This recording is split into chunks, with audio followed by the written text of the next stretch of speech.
Welcome back friends to my channel. I am Anjali, banking aspirant.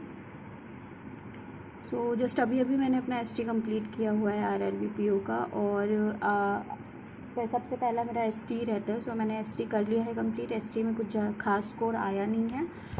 वही on an average जो चल रहा है 50s में, उसी तरीके का स्कोर है। इम्प्रूवमेंट अभी कुछ खास उसमें दिख नहीं रही है मुझे, but I am working on it कि मैं जल्दी से उसको इम्प्रूव कर लूँ।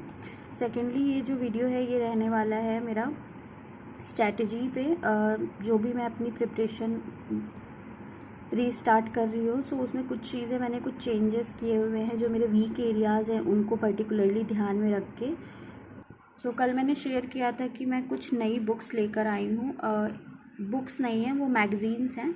सो जो भी लोग पहले से अगर कोई यूपीएससी एस्पिरेंट या फिर इस तरीके के एग्ज़ाम्स में इन्वॉल्व है तो उसको पता होगा उन मैगज़ीन्स के बारे में। बट जो भी बैंकिंग वगैरह के एस्पिरेंट्स हैं तो उनको उतना ज़्यादा आइडिया नहीं होगा।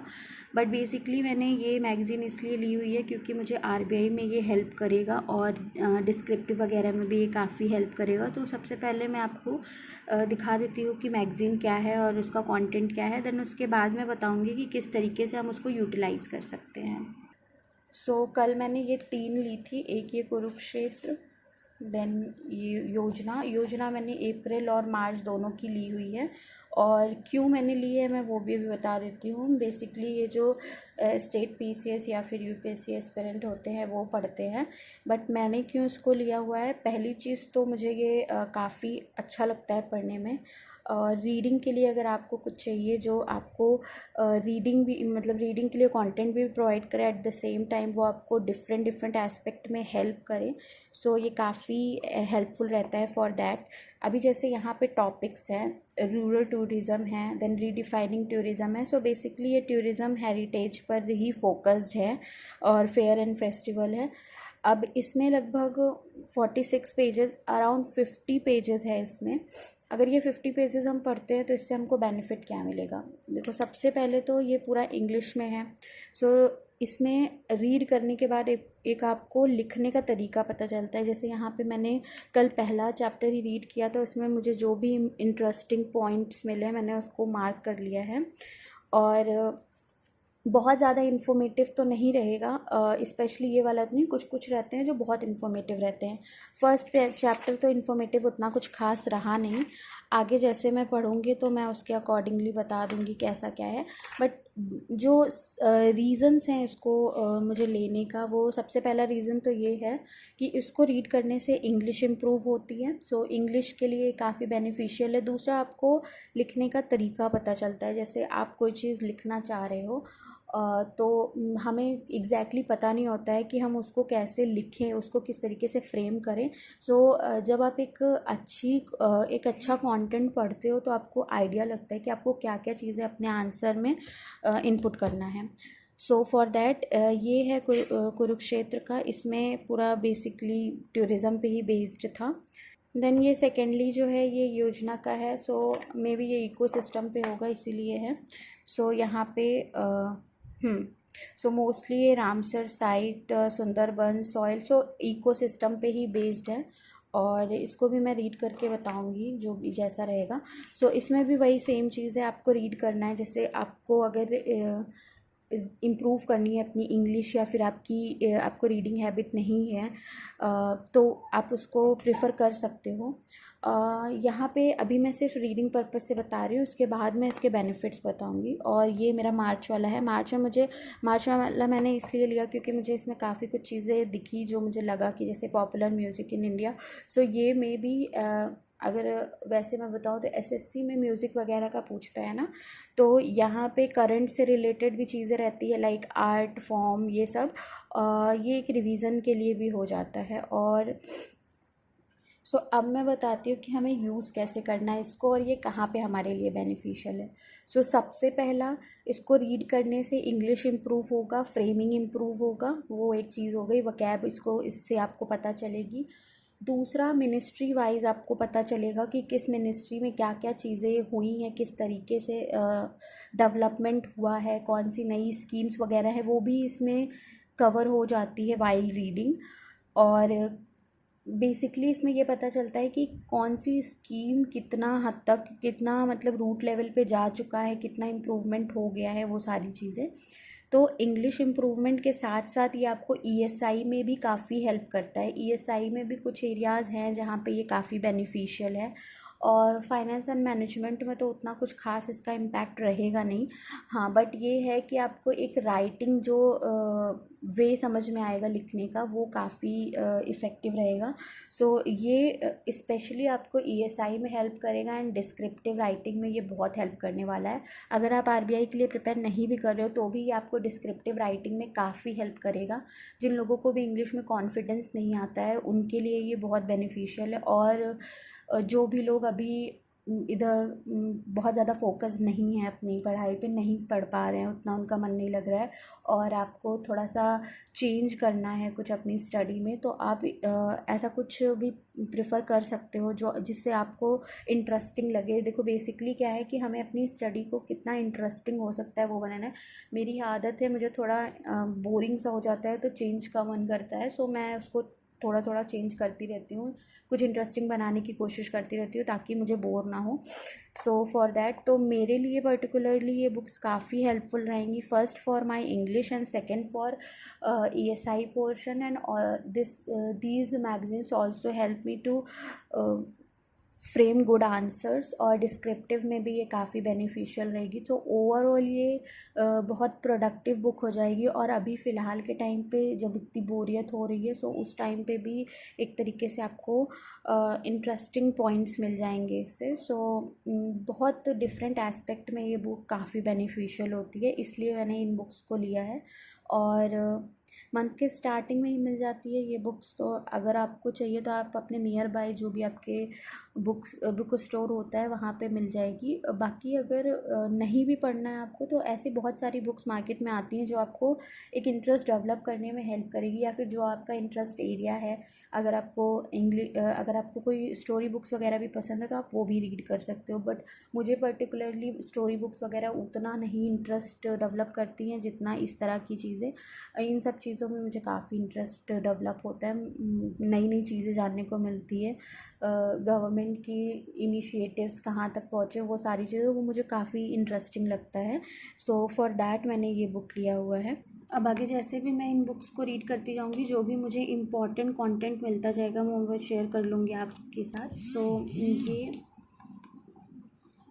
ये एक चीज़ हो गई। और इसके अलावा कल मैंने बहुत ज़्यादा कुछ नहीं किया था। कल मैंने जस्ट स्पॉटलाइट कंप्लीट किया था, और मेरा पीआईबी का कुछ सेशन बचा हुआ था वो कंप्लीट किया था। आरबीआई मुझे करना था, बट आरबीआई का एक करने के बाद काफ़ी बोरिंग हो गया था, तो मैंने वो छोड़ दिया था। अभी आरबीआई पे भी मुझे फोकस करना है। और इसके बाद अभी मैंने अपना एक टाइम टेबल बनाया हुआ है जो मैं शेयर करूँगी।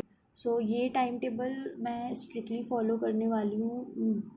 स्ट्रिक्टली इसलिए मैंने बोला क्योंकि अभी तक मैं टाइम टेबल उतना स्ट्रिक्टली फ़ॉलो नहीं कर पा रही थी, बट अब मैंने अपने आप को बिल्कुल मेंटली प्रिपेयर किया है कि मुझे एनी हाउ फॉलो करना ही है। अगर नहीं मेरे टारगेट्स अचीव होते हैं तो मैं लेट नाइट जाके किसी भी तरीके से मैं अपने टारगेट्स को कंप्लीट करूँगी, और मैं अपने टारगेट्स को लिमिटेड रखूँगी। ऐसे ऑल ऑफ सडन चीज़ें नहीं रखूँगी, क्योंकि ऑल ऑफ सडन रखने से फिर चीज़ें कंप्लीट नहीं होती हैं और फिर वो बैगेज होता जाता है।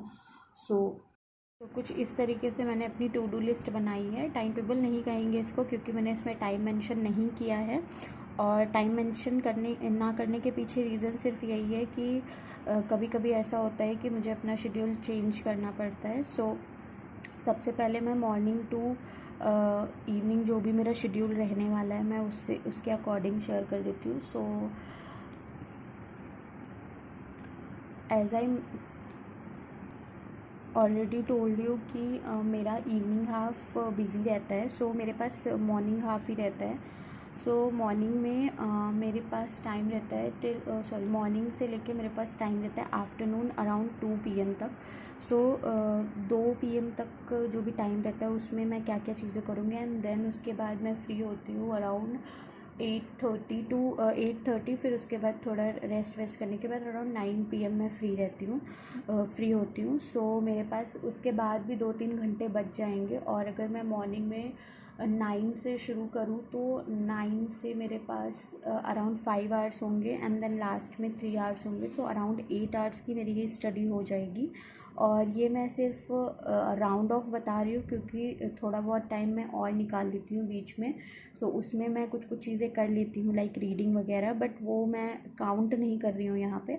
सो सबसे पहले मेरे टू डू लिस्ट में क्या क्या चीज़ें मेंशन है। एडिटोरियल रीडिंग मेरा रेगुलर रहेगा। मैं एडिटोरियल रीडिंग करती तो हूँ बट मैं रेगुलर बेसिस पे कंटिन्यू नहीं कर पाती हूँ, बीच बीच में गैप्स हो जाते हैं। सो वो मुझे अभी ध्यान रखना है कि एडिटोरियल रीडिंग मुझे रेगुलर करना है। और इसके सोर्सेज भी either it's from Nimisha Bansal ma'am, और या तो मैं फिर इनसाइट्स ऑन पे एडिटोरियल जो आता है वो करूँगी, इधर फिर कोई भी न्यूज़पेपर से आर्टिकल लेके। बट एडिटोरियल रीडिंग ये मेरा रेगुलर रहेगा। एंड देन उसके बाद एसटी लगानी, तो सबसे पहला काम तो एसटी लगाने का ही रहेगा। देन परफेक्शन 3.0 से मुझे क्लासेस करनी थी, बीच में मैंने कुछ क्लासेस की हैं, फिर मैंने कुछ छोड़ दिए हैं। अभी उस पर आरसी हुआ था, देन प्रिसाइज वगैरह हो रहा है, सो वो मुझे इंग्लिश में काफ़ी हेल्प करेगा। सो फॉर दैट मैंने डिसाइड किया कि मैं परफेक्शन रेगुलर करूँगी अब। और इसके अलावा करंट अफेयर्स, तो करंट अफेयर्स कोई मैं वैसे क्लास नहीं करूँगी क्योंकि क्लास में बहुत टाइम जाता है, सो मैं पीडीएफ्स वगैरह से ही करूँगी। और अदरवाइज़ मेरा फिर पीआईबी स्पॉटलाइट से जो भी होता है करंट वो कवर हो जाएगा, देन मैं वीकली से उसको कंपाइल कर लूँगी। सो पीआईबी स्पॉटलाइट एंड आरबीआई 247 ये मैंने स्लैश में इसलिए रखा हुआ है क्योंकि ये तीनों रेगुलर नहीं आते हैं, गैप पे आते हैं। सो जो जिस दिन का होगा और या फिर मेरा कुछ पीछे का छूटा होगा तो मैं एवरीडे कुछ ना कुछ करूँगी ताकि मेरा वो कंप्लीट होता जाए। देन स्कीम का है, अब मॉर्निंग टू इवनिंग मेरे पास एटलीस्ट 2 से 3 स्कीम तो आ ही जाती हैं न्यूज़ वगैरह में। सो उन स्कीम्स को रिवाइज़ करना और अगर नहीं पढ़ा होगा तो उसके नोट्स बनाना, ये रहेगा। और देन आरबीआई की वेबसाइट, सो आरबीआई की वेबसाइट मैंने डिसाइड किया है कि मैं रेगुलर बेसिस पे चेक करूँगी। अभी बहुत सारी चीज़ें आरबीआई पे आई हुई हैं लाइक मॉनेटरी पॉलिसी वगैरह का भी जो आया था वो नहीं रीड किया हुआ है, काफ़ी बड़ा था वो पीडीएफ, सो वो सब भी करना है। एंड देन लास्ट में क्वांट एंड रीजनिंग का प्रैक्टिस। इसमें इसमें टाइम नहीं मेंशन है कब क्या करूँगी, सो वो मैं अपने अकॉर्डिंगली डिसाइड कर लूँगी, बट ये मेरा रहेगा। ये इतनी चीज़ें तो मुझे कम से कम करनी ही है। और उसके बाद लास्ट में बिफ़ोर स्लीपिंग में ये जो बुक्स मेरी हैं इनको मैं रीड करूँगी। सो इस तरीके से मैंने अपना डे डिसाइड किया। और इसके बीच में मैंने टाइपिंग वगैरह नहीं इस पे मेंशन किया है क्योंकि वो डिफ़ॉल्ट में रहेगा, सो वो भी चीज़ें रहेंगी। So this is all about my to do list. और इसमें मैंने maths, reasoning, then GA and English चारों चीज़ें कंप्लीट कर ली है। इसके अलावा कुछ चीज़ें और भी है लाइक कंप्यूटर का मैंने डिसाइड किया है कि मैं क्लासेस देखा करूँगी। सो वो भी मैंने इसमें मेंशन नहीं किया हुआ है क्योंकि वो मैं रेगुलर बेसिस पे नहीं कर पाऊँगी क्योंकि मेरे पास इतना टाइम नहीं रहेगा। बट जैसा भी मैं करूँगी अपना जो भी जितने चैप्टर्स हैं उनको ब्रेक डाउन करके देन उसके अकॉर्डिंगली ही करूँगी। सो ये पूरा मेरा टू डू लिस्ट रहेगा इसके अकॉर्डिंग। और ये मुझे आरबीआई के लिए, ये मेरा बेसिकली फोकस्ड है आरबीआई के लिए, बट इससे मेरे जो भी अपकमिंग एग्ज़ाम्स रहेंगे वो कहीं पे भी अफेक्ट नहीं होंगे। सो ये मैंने अपना डिसाइड किया हुआ है अपने अकॉर्डिंग जो चीज़ें मुझे करनी है। इसके पहले भी मैंने कई बार डिसाइड किया हुआ है, मैंने ट्राई भी किया है, काफ़ी दिनों तक हुआ भी है, बट फिर मैंने बीच में कुछ ना कुछ एग्ज़ाम्स वगैरह आ गए हैं तो उसको बंद कर दिया था। बट अभी ऐसा कुछ नहीं है, अभी अगर देखा जाए तो लगभग 2 महीने हमारे पास पूरे फ्री हैं, उन 2 महीनों में कंटिन्यूएशन में चीज़ें की जा सकती हैं। सो इसी तरीके का मैं कुछ प्लान कर रही हूँ। और ये इंग्लिश और जीके को इम्प्रूव करने में काफ़ी हेल्प करेगा। सो फॉर दैट ये रहेगा। सो दिस इज़ इट जो कि मुझे शेयर करना था। इसके अलावा कुछ रिलेटेड उनसे रहो जो खुद बहुत मतलब टाइम चुरा चुरा के वो अपनी लाइफ का, अगर आप देखोगे आपके आसपास में ही या फिर आप इंटरव्यूज़ वगैरह भी देखो ना, वो टाइम चुरा चुरा के पढ़ रहे हैं और आपके पास आपका पूरा टाइम है। तो इस तरह से अगर आप खुद को अपने माइंड को मैनिपुलेट करोगे तो आप बेटर परफॉर्म कर पाओगे और कभी भी आपको नेगेटिविटी नहीं फेस करनी पड़ेगी। This is it for today. Thanks for watching my video. If you like my video then please do like my video, share my video and subscribe to my channel.